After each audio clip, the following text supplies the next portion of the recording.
call, Mr Simms. Thank you, Acting President. I rise to speak in favour of the Electoral Accountability and Amendment Bill and indicate that the Greens will be supporting this bill. I want to start, Mr Acting President, by saying how excited I am that we are finally at this point. It's interesting timing for me. If you forgive me on a brief indulgence, this week is actually my 10th anniversary in frontline SA politics. I was elected to the Adelaide City Council back in November of 2014. As you know, I went into the Senate before I came here. But one of the issues that I've consistently campaigned on is the need to get money out of politics, to end its corrosive influence on our democracy. And indeed, this has been a core mission of the Greens for many years in this place. After all, in our democracy, he who pays the piper so often plays the tune. If we are going to tackle the inequality crisis and the climate crisis that is gripping our state, we need to get money out of politics, end the undue influence of vested interest groups that are strangling our democracy. In Town Hall, I pushed for a developer contact register to log councillor contact with developers, which was opposed by the Team Adelaide faction. And here in the State Parliament, I've moved to amend the Local Government Act to move towards continual disclosure of donations to candidates. I've also pushed for the publication of ministerial diaries and, of course, reforms to crack down on government advertising. The fight for those things continues, but today is a positive step forward. This is a reform that has the capacity to really strengthen our democracy. The bill not only reduces the capacity for vested interests to potentially influence our decision makers by making donations, it also reduces the capacity of these groups to exert undue influence over election campaigns, pouring huge amounts of money into election campaigns in an effort to sway election outcomes. We have seen examples of that here in our state in the past, Mr Acting President, and I will highlight some of those examples for the benefit of Hansard. When the government first introduced this proposal back in June, the Greens indicated that we would carefully consider the details of the bill and that the devil would always be in the detail. And we have spent many months working through the details with the government. We undertook our own consultation with stakeholder groups, including the Centre for Public Integrity and SACOS, and we've also sought the advice of legal academics. And indeed, I have met with a few constitutional law experts to seek their views on the bill that the government put forward. I also sought the views of Greens SA party members and supporters via an online survey. I received many responses to the survey, and the respondents encompassed a broad cross-section of Greens SA members, extended from those that are active at a grassroots level to our office bearers, to members whose involvement is limited to simply donating to the Greens or volunteering on election day. There was strong support for restricting donations and further regulations and compliance requirements for political parties and third-party campaigners. Overwhelmingly, members of the Greens indicated to me that they supported a ban on donations to political parties from harmful industries in particular, and also regulations on third-party campaigners to limit their spending. It's clear that members wanted us to work with the government to improve this bill and to secure its passage through the Parliament, and indeed that is what I have attempted to do, engaging with the government over the last few months. Like Greens rank and file members, one of the issues that I was most concerned about in the government's original draft was the lack of regulation of third-party campaigners and interest groups. I did not want to see the emergence of US-style super PACs here in South Australia, and this has been a long-term concern of the Greens. If we turned off the tap for political donations to political parties, there was, under the government's previous proposal, the potential for these groups outside of the Parliament to have a disproportionate impact on our elections, because, of course, there would be nothing that political parties could do to be able to compete with those sorts of campaigns. This was a key issue that stakeholders raised and one that the Greens raised with the government in our negotiations. And so I'm very pleased that the government agreed to improvements to the bill in that regard. As a result of these discussions, the government has agreed to impose a limit of $450,000 on statewide spending by lobby organisations. That's a $60,000 cap on expenditure in lower house seats for lobby groups and a $5,000 cap on donations to individuals by these groups. These third-party organisations or lobby groups will be required to register prior to incurring political expenditure. Exemptions for some of the work of civil society groups and charities have also been negotiated, and that means that they will be able to carry on their important work without being unduly impacted by this new regulatory regime. There's also going to be an advance and post-election funding scheme. There's a reduction for the threshold for receipt of public funding for Legislative Council candidates from 4 to 2% that's been proposed. A Legislative Council minor party candidates with 2 members, allowing Legislative Council minor parties that have 2 members will be able to draw up to 50% of their advance funding entitlement at the next election, and will also have some access to additional administrative funding. And there'll also be an increase in donation cap amounts for new entrants from $2,700 to $5,000. I consider that's an important change, Mr. Acting President, because I note the concerns that have been expressed by some members around the potential impact on new and emerging players. And I do agree the last thing we want to do through this new regime is actually discourage new people from getting into our political system. But might I say, I think giving new candidates the opportunity to accept $5,000 donations does mean that they're still able to build a base for themselves and compete at an election. They'll also have access potentially to some advance funding as well. Again, I think that's a good thing, and I would imagine most donations that small emerging parties receive, or indeed individual candidates receive, would not be in excess of $5,000 in any case. So that's a positive improvement. There's also been a switch to a decreasing marginal rate model for operational funding, which will provide adjusted funding for additional party members. So, as I mentioned before, a political party like the Greens that has 2 members will get a little bit more funding in recognition of the fact that a party like the Greens might have additional operating funds. Operating expenses. I should indicate that the Greens, in our negotiations with the government, made our financial statements available to the government in the spirit of transparency. We made our statements available to them, and they have taken those into consideration in framing this model. Critically, though, as the Honourable Mr Pangello has identified, there will be a statutory review that will occur after the next election. This is a significant undertaking and a significant experiment in many ways. It's one that I think has the potential to really strengthen our democracy, but of course we've got to make sure we get it right. And so a statutory review that will occur after the next state election will give the Parliament the opportunity to revisit this and make changes if we've got it wrong.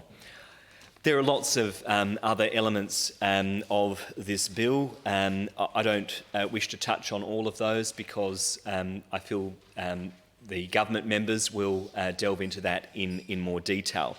But I think it's important to talk about some of the principles that are at stake here and why this particular reform is worthy of support. Now, is this the model that I would have chosen if I was coming up with my own bill? No, it isn't. It's the government's proposal, and that was the basis for the discussions. But I think it is absolutely worthy of support because it addresses so many of the problems we have within our current political system. One of the significant challenges we face at the moment in Western democracies is a lack of faith in governments and in politics. Part of this is based on the belief that Parliament and governments are too captive to powerful vested interests. Indeed, the Social Research Institute at ISPOS conducted a study back in 2018 on this very point. It found that, and I quote from the conversation, 31% of the Australian population trust federal government. State and local governments perform a little bit better, with just over a third of people trusting them. Ministers and MPs, whether state or federal, rate at just 21% trust, while more than 60% of Australians believe that honesty and integrity of politicians is very low. And what are the three biggest beefs that the broader community have with politicians, Acting President? Well, the public says they're not accountable for broken promises. They don't deal with the issues that really matter. But also, big business has too much power. Well, why would people say that, Mr. Acting President?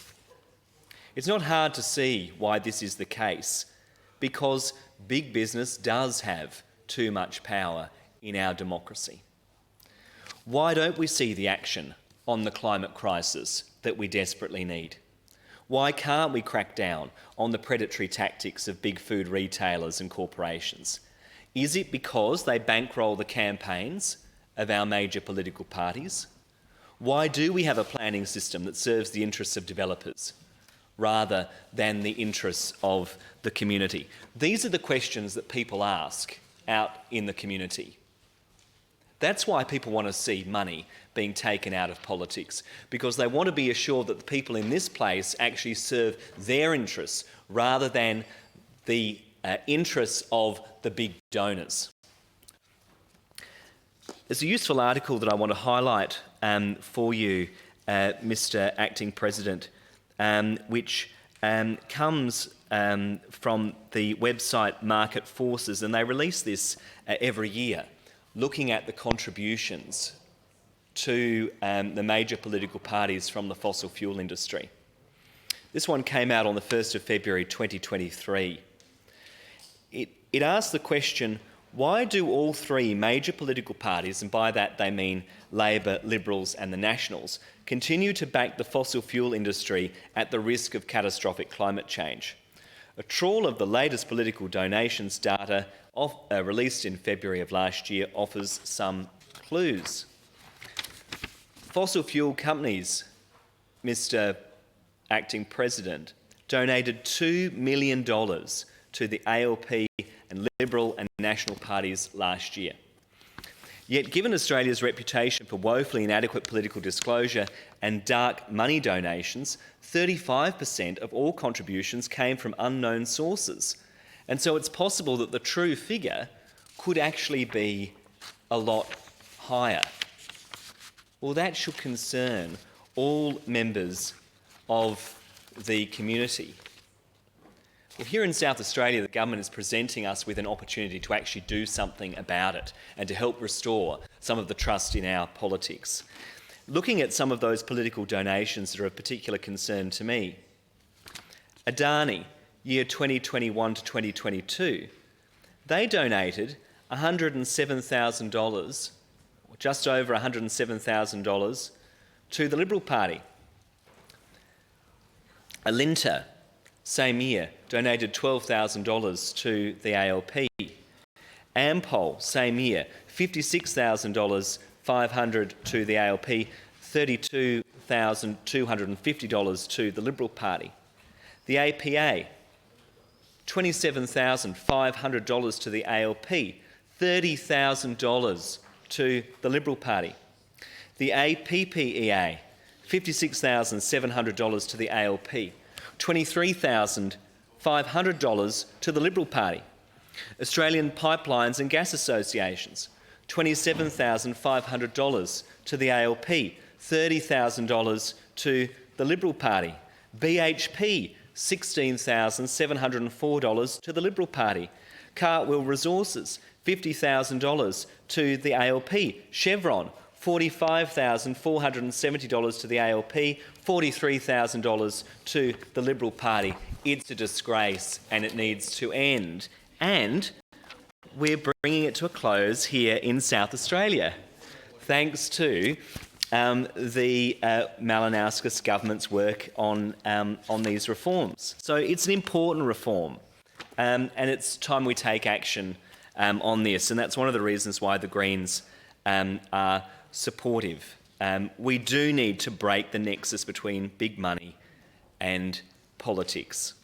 I also think, Mr. President, it's important to identify some of the examples of the nefarious influence, the unfair influence that big money has had on our politics over the last few elections.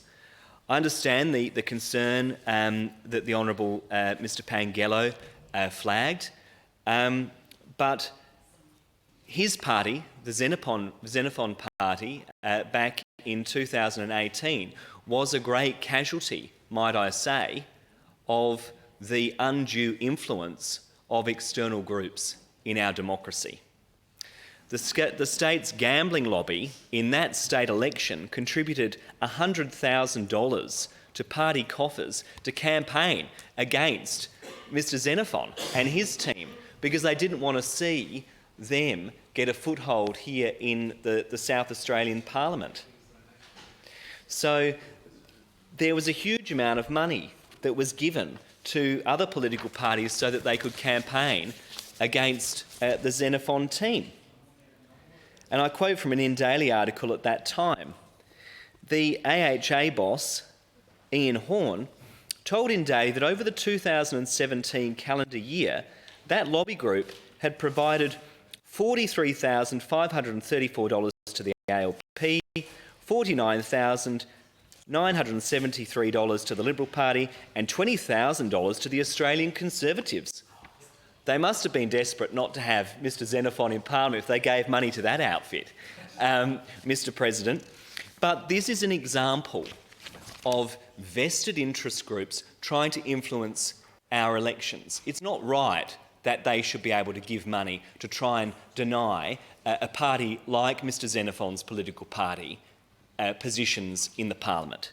That's not right, that they should seek to do that. And that's one of the things that we need to stamp out in our democracy, because that shouldn't be the way that things work here. And I note the concerns of Mr. Xenophon at that time, where he slammed the AHA for not just donating to the major political parties so that they could actually run in opposition to the Xenophon Party, but also for actually running television commercials saying that a vote for SA Best would put thousands of jobs in the hotel sector at risk. Well, again, I know the Honourable Connie Benares is passionate about the role of small parties, and I share her passion. I know that the Honourable Frank Pangello is passionate about that as well, and I share their concerns. The reality is we in small parties can never compete with the deep pockets of these vested interest groups. And so at least under these reforms, there will be a cap being imposed on what these groups can do, and they will be prevented from being able to make donations to political parties. And I think that's a really good thing and a positive advancement in our democracy. I also note some of the views of different stakeholder groups. I note in particular the report of the Australia Institute that came out in November of 2023, where they talked about sweeping changes needed to reduce the influence of money in our politics. And they push for a mega donor cap that prevents any one entity from contributing election-distorting amounts of money. And they also talk about the need to consider a ban on donations from companies receiving large government contracts and the tobacco, liquor, gambling and fossil fuel industries. Now, I know many places around the world, and indeed here in our own country, have taken the approach of trying to exclude particular classes of donors. But I think what the government is doing here is they've gone a step further and said they're not accepting donations from anybody, and they're levelling the playing field in that regard. Also note, Mr. President, over the last few days, I've had the opportunity to talk to many members in the community who are deeply concerned about the events that have unfolded in the United States and the election of Donald Trump. I mean, I'm concerned about that for a range of different reasons. But one of the things that I think is really terrifying people about democracy in the United States is the influence of these super PACs, policy action committees. And I looked up recently to see how much money these super PACs were receiving in donations and what kind of influence they were having on the US presidential election. Well, Mr. President, between January 2023 and April 2024, US political campaigns collected around $8.6 billion for the 2024 House, Senate and presidential elections. 65% of that money, $5.6 billion, came from political action committees. So that is a huge amount of private donations flowing into that system. And I think the risk with the previous bill that the government put forward was that we could open the door for those super PACs or some kind of similar structure to be rolled out here in South Australia. Well, we've closed the door on that, and I think that's a really good thing. I talked about what we saw before with the campaign that was run against the Xenophon team by the gambling industry and by the Hotels Association, and I don't support that, and I thought that was really appalling at the time. But we've seen it also happen at a federal level. The mining tax campaign that was run by Gina Rinehart, Twiggy Forrest and others in an attempt to destroy the Rudd government. We've seen it here locally with the campaign run against the former Liberal government's land tax reforms. We also saw it with the campaign run by the big banks against the former Labor Party's big banks levy, which was a bold progressive initiative which was opposed vociferously by the big banks. They went out there and said, we can't possibly do this, it's going to be ruinous for the South Australian economy, and ran a huge campaign which people could not compete with. Well, again, those days are numbered in South Australia because at least there's going to be some level of regulation. I think that is a significant improvement. I think it's important to address, before I conclude, some of the responses from key stakeholder groups. I do note the media release from the Australia Institute that has been issued earlier today, where they say that this bill won't improve trust in politicians. I think it references the phrase, the bill has backfired, there's been no public inquiry and a secretive consultation process, and they identify some of their concerns with the bill. Mr. President, I have a huge amount of respect for the Australia Institute and the work that they do. I think they are a very influential advocacy organisation. But I do not think that it is true to say that there has been insufficient consultation in relation to this bill. The government came out with the draft bill 6 months ago. They asked members of the community their views, and they've also undertaken ongoing consultation with civil and society groups and tried to address many of their concerns. The challenge, of course, I guess, for the government, and it's for them to articulate the rationale for the approach that they've taken, but my guess would be, were this bill to be delayed into the new year, then we run out of time in terms of being able to put forward this reform in time for the next state election, and of course then we run up against the federal election. So I think I understand that concern, but in this instance, to delay the bill into the new year means we're missing the opportunity for this reform to take effect. And that means another state election under the old regime where we see potentially the influence of these vested interest groups continuing without any regulation. And this is an opportunity for us to fix that. As I say, I respect the work of the Australian Institute, but I remember when I was in the federal parliament dealing with Senate voting reform. They were concerned about that at the time, but I maintained that it was the right thing to do. And indeed, there was concern at that time that Senate voting reform could see the Greens being wiped out of the parliament. Well, fast forward years ahead, and actually the Greens have their strongest ever representation in the parliament. And, you know, in that circumstance, we voted with the Liberal Party to make that reform happen. So I'm open to working with Labor or the Liberals if they come to the table with sensitive ideas to try and improve our democracy. And, you know, that's the approach that we've taken in this regard. I do want to also reference some of the comments that have been made by the Centre for Public Integrity, who I also had the opportunity to meet with when the government put forward their draft legislation.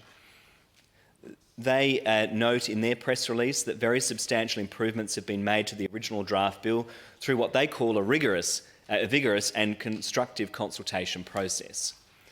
They note the quantum of administrative funding that will be available to major party incumbents via not only generous taxpayer-funded payments but up to 2 nominated entities is substantial, and they reference the independent audit which they understand is currently in process to find if it is justified, and we urge the government to amend the bill accordingly if it finds that there is a need to do so. And look, I think I share that view. If the auditor comes back and identifies issues with the funding model that we need to look at, well, of course, extend an opportunity to the government to work with the Greens to try and get that right.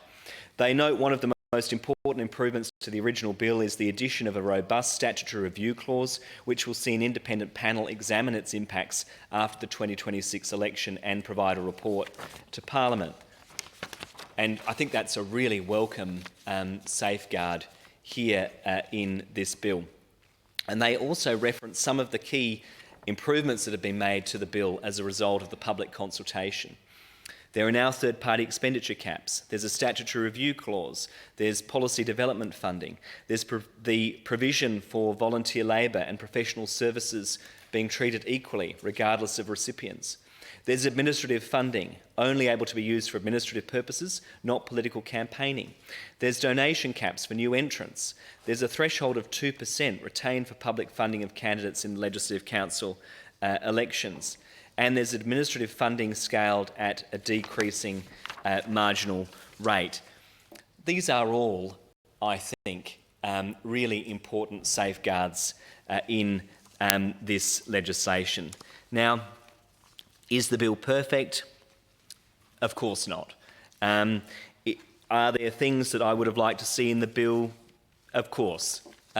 Could we have gone further or adopted a different approach? Of course we could have. But my view is that this is an advancement on the status quo and it's worthy of support. It is a bit of a leap of faith in many ways for our democracy. It's going to be a grand experiment in the next state election in 2026. But I feel optimistic that this is something that could really enhance our democracy. Before concluding, Mr. President, I do also just want to touch on one of the elements that's come up in discussion around this bill, and that is the significant amount of public funding that's being put on the table here. I understand members of the community will be concerned about the large amount of public funding that is being put forward, particularly in the context of a cost of living crisis. And I totally understand that. But my view is that one of the best ways that we can get action on inequality in our state is to actually break the nexus between big money and politics, to actually get political outcomes that serve people and our environment, rather than setting up a system that is so reliant on donors. And I guess the fundamental question for South Australians is, who would you rather politicians be responsive to? Donors and big corporations, or the citizens? And this new model, I think, ensures that our political parties are responsive to the people that they should always serve, the South Australian taxpayers, not their donors. So I understand the concerns about the public funding model, but lots of places around the world do this, and I think it's a better direction for us to go in our democracy, rather than seeing us drift further and further towards the direction of the United States and all of the catastrophic outcomes that flow from that. In concluding, as has been observed by the Honourable Nicholas Centofanti, there's been a huge amount of work that's been done behind the scenes to get this bill to this point, particularly on a very tight time frame. I want to acknowledge the staff that have done a huge amount of work to make this happen. In particular, of course, the drafters that I think have been working very hard to make a range of changes to enhance the bill. I want to acknowledge the Premier, the Honourable Peter Malinauskas, for the collegiate and collaborative way in which he has engaged with the Greens on these reforms, and the Minister Dan Cregan. I've enjoyed working with both of them on this, and we've had lots of discussions over the last few months. I also want to thank Victoria Brown from the Premier's office, and Lucas Price from Minister Cregan's office, and also to thank my staff, Melanie Selwood and Sean Callum McCaskill in particular, who've spent a lot of time over several weeks getting their heads around all the details of what's being proposed. So in closing, it is a leap of faith, but sometimes in life you've got to take risks. And when an opportunity comes, when the train comes, you get on. And my hope is that it's going to carry us to a good destination for our democracy. And I think let's view this as an opportunity to do something positive, which, one thing I'm hearing in my discussions in the community at the moment is that people are desperate for politicians to do things differently, to shake up the system. And I see this as being an opportunity for us to do that. The Honourable Ms. Gain.